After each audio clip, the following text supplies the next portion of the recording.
Hello friends, welcome back to the next session on operations planning and scheduling. Now let's begin with our learning. In this particular session, we'll be understanding and dealing with the concept of role of operations scheduling in goods and services business.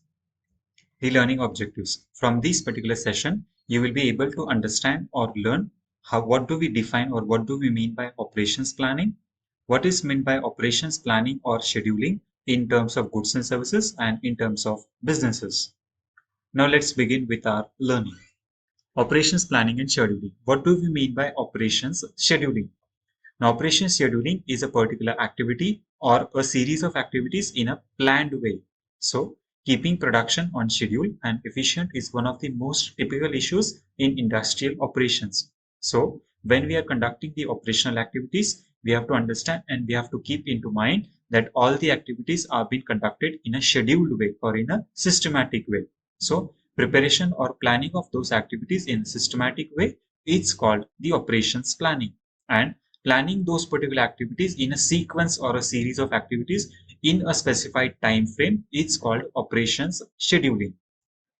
The technological advancements and issues has grieved in a particular concern which gave a certain need or arised a certain parameter with respect to the need of the operations scheduling in the business organizations.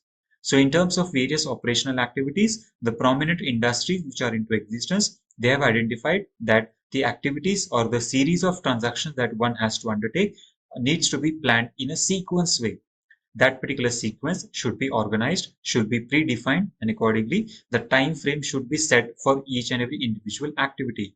So, scheduling those particular activities in a sequence or in a particular format or in a particular flow is essentially required. And for those particular concern, there is an importance or there is a need of operations scheduling.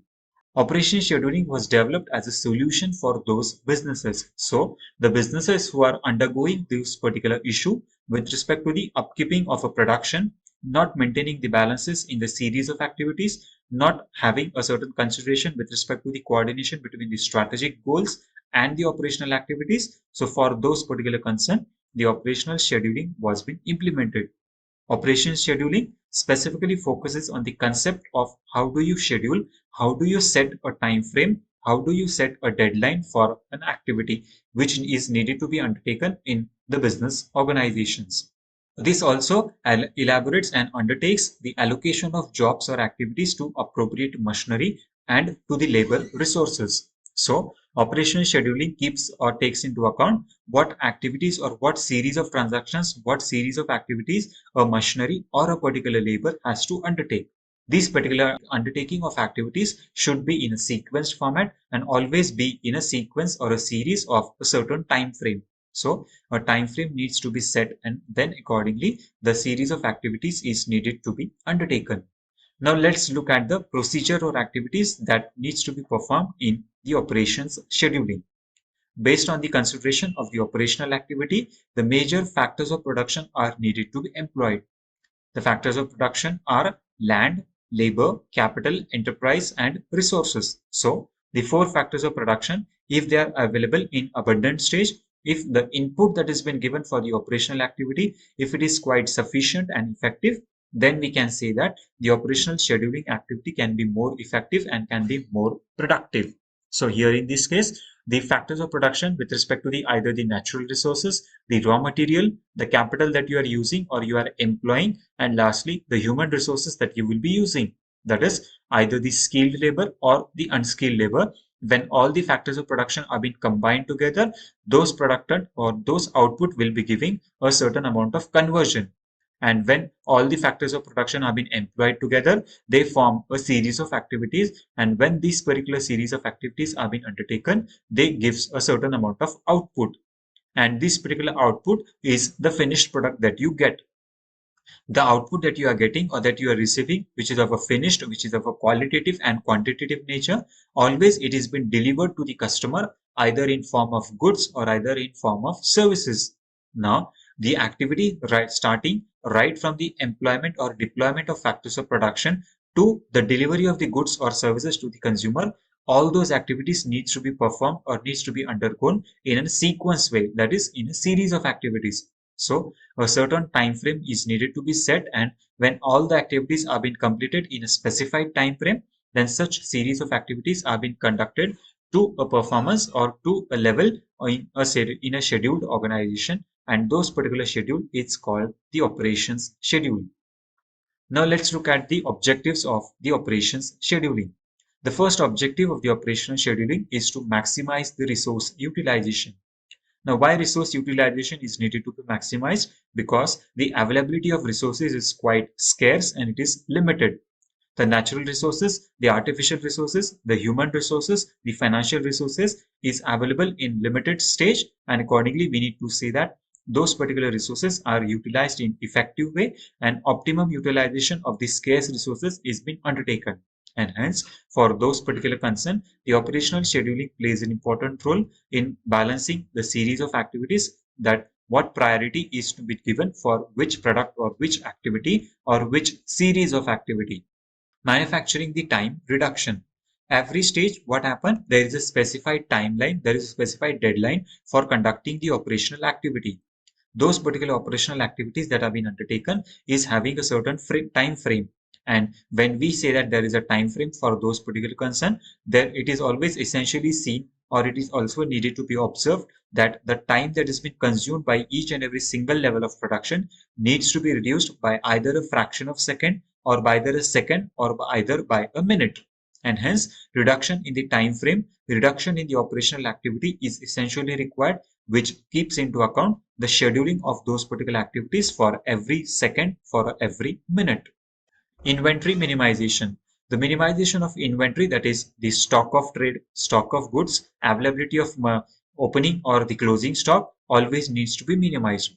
Now, the inventory or the stock of goods and services always needs to be in a controlled way, because the goods may be either of a perishable nature or either it may be of a non-perishable nature. So, depending on the nature of goods and services, they may remain in the organization for a smaller period, or they may remain in the organization for a longer period. So the nature of goods and services is always changing, and hence we have to see that there is a minimum control or the maximum control on the inventory minimization. So proper control on inventory is essentially required. Next objective of the operation scheduling is to optimize the efficiency of labor. Now, when we deal with the amount of labor, the labor may be available either in a skilled labor or either in the unskilled labor. Those labor that has been employed always needs to be used in an optimum way. That is, when we say that resource, when we call the employees, when we call the labor as the resource of the organization, they are also is needed to be conducted in an optimum way, and effective and better utilization of the human resource, human skill, knowledge and talent is needed to be undertaken. And hence, the efficiency of the labor is needed to be effectively utilized. Now let's take an example to understand this situation. In a case wherein a labor is been given for a time frame to work for 8 hours. Now here, in this case, it is to be seen that within the specified time duration of the 8 hours, the proper gaps, proper leaves, proper holidays, proper breakups are being given for a particular labor, for his natural resources, for his natural work, for his food, for his drinking, for his personal hygiene, and so on. So hence, we have to see that the efficiency of the labor is being increased. Whatever facilities are being required for the effective work culture, all those activities should be provided, all those facilities should be given to that particular labor. The next objective of operational scheduling is to service level improvement. Every stage, we have to see that whatever service that we are delivering to either the consumers, to the manufacturers, to the suppliers, to the wholesalers, to the retailers, or either we are implementing within the organization, those particular service levels should be improved. And over a period of time, there should be always increase in the quality and quantity of the product that you are delivering. And hence, the service level improvement is essentially required. And lastly, increasing the profit and output. Ultimately, every business organization or the operational activities are aiming for either of the two objectives, the profit maximization or the wealth maximization. So, a business organization should always see that they are creating a series of activities which create or which generate the revenue or profits to the business, and the output, that is the productivity, either in the quantitative or qualitative terms, is always improved or it is always increased. Now let's look at the various components in the process scheduling. So The various components in the process scheduling are the first step that you need to undertake is the concept of order placing. That is, initially what we need to do is we need to place a certain amount of order. And when that particular order is been identified, then we have to place an order to a particular vendor. So after the process of vendor identification has been undertaken, you need to place an effective order, and that particular order is needed to be forwarded to the stores department. The stores department, initially what does it do? It recognizes, it sees that whether the order can be fulfilled or whether the order cannot be fulfilled. Yes, if the order can be fulfilled, then accordingly, the next step or process is being undertaken of the internal transportation. That is the movement or shipment or transfer of goods and services from one department to another department. That is movement of goods from the stores department or from the warehouse to the actual shop floor where the production activity is being undertaken. So that's the concept of internal transportation. Then another concept is when the goods actually reach the production stage, that is on the shop floor. So the shop floor or the manufacturing manager has to see that the production manager has to verify and cross-check that whatever goods was being ordered, whatever order that was being placed is according to the need requirement of the order that was being placed, and the goods that have been received are correct and true or not.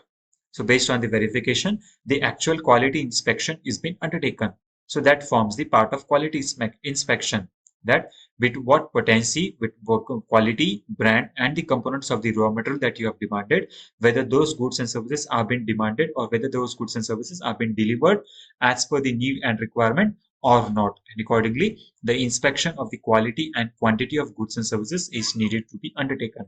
And that forms the part of quality inspection. Now, then comes the process of packaging. So accordingly, the manufacturing department or the processing department will process those particular goods and services, and accordingly, the finished product will be made available. And lastly, when the finished goods are made available, accordingly, the goods will be packed for the further distribution. And here in this case, when we say that there is process scheduling into existence, every schedule or every activity, right from order placing to the packaging, is needed to be done in a sequence or in a systematic way. And those particular systematic way should be done or should be complied in a specific time frame.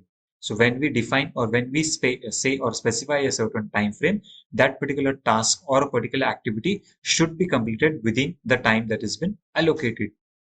And lastly, delivering of the product. So when the goods and services have been ready for the finished consumption nature, those goods needs to be delivered to the ultimately consumer. Now let's look at the functions of the operations scheduling. So the various functions of the operation scheduling are resource allocation, sequencing of jobs, start and the end time of the job, maximum utilization of the plant and its effective resources, information on machines, and the shop floor control. So that's form the part of functions of the operations scheduling. The first example is a resource allocation.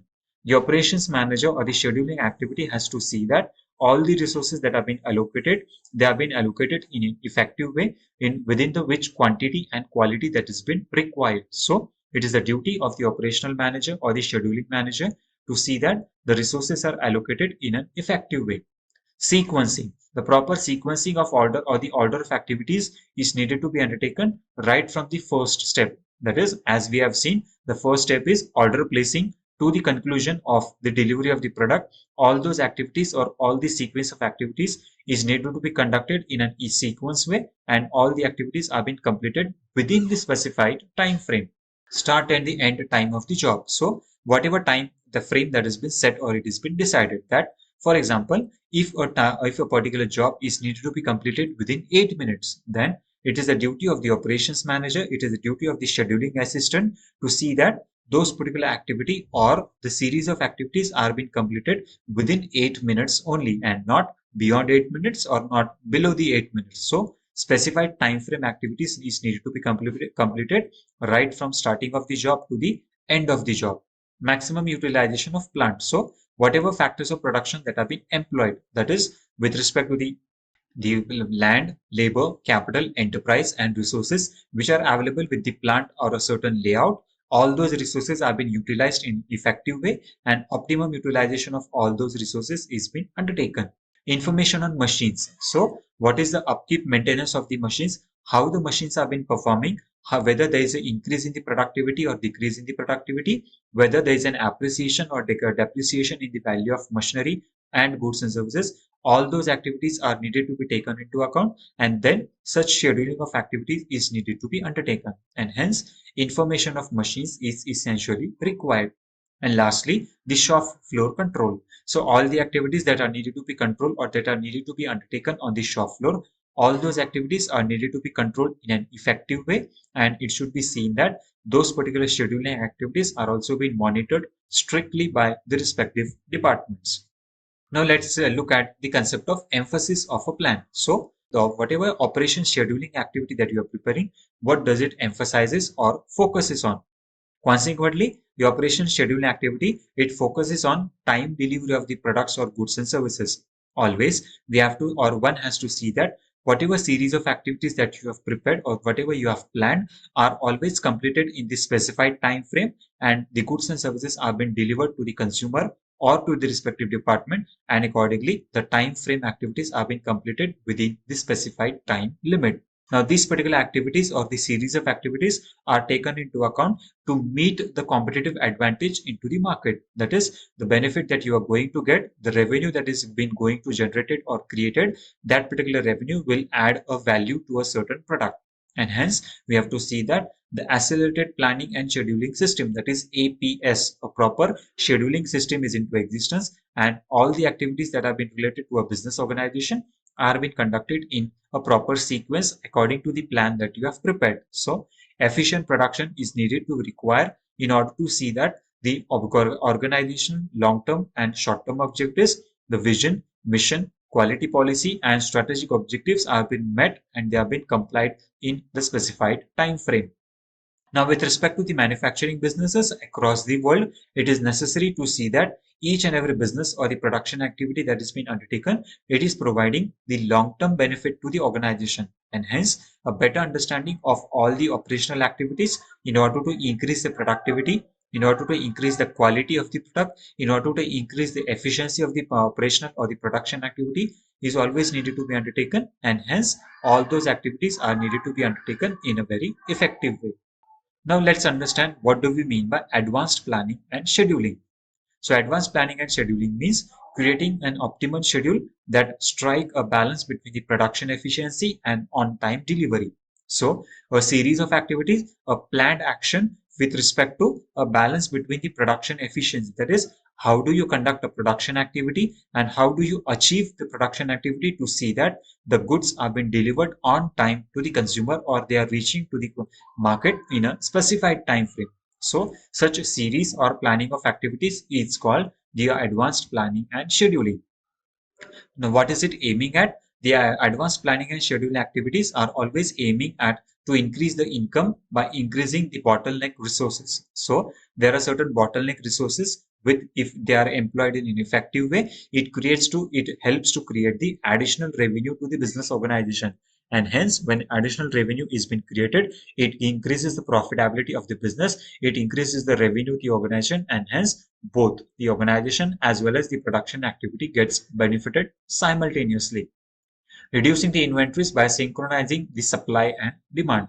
Always, it is essentially needed to see that with respect to the economic as a major perspective, there is a proper balance between the demand and supply factors. So, control on inventory is essentially required, providing a centralized view for resources capacity across the organization. So whatever resources that have been deployed or they have been used in the organization, they are being effectively used, and accordingly a proper schedule of activity is being maintained in order to see that the capacity of the organization is quite effective and it is quite operational in nature, making scenario based decision making possible. So here we have to see that whatever may be the change in the scenario, that is, if a production activity increases, if it decreases, if the raw material or the supply of goods and services is available or not available, all the activities are being conducted in an effective way and there is no change in the decision that is going to be implemented. So a proper series of activities needed to be taken into account, and hence when all those series of activities have been undertaken,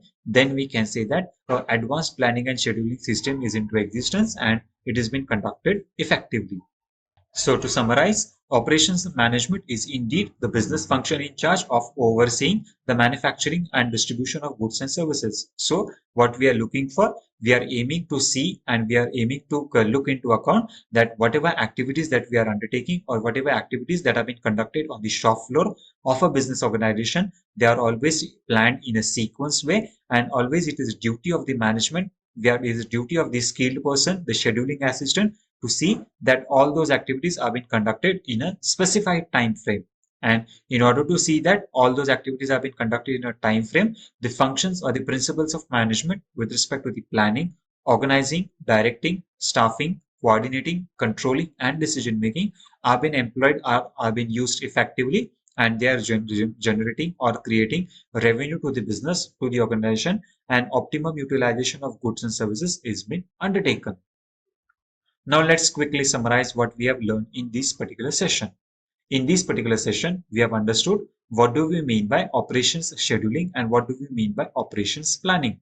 Simultaneously, we have understood how operational scheduling is essentially required or it is important in preparation or in planning or manufacturing of goods and services.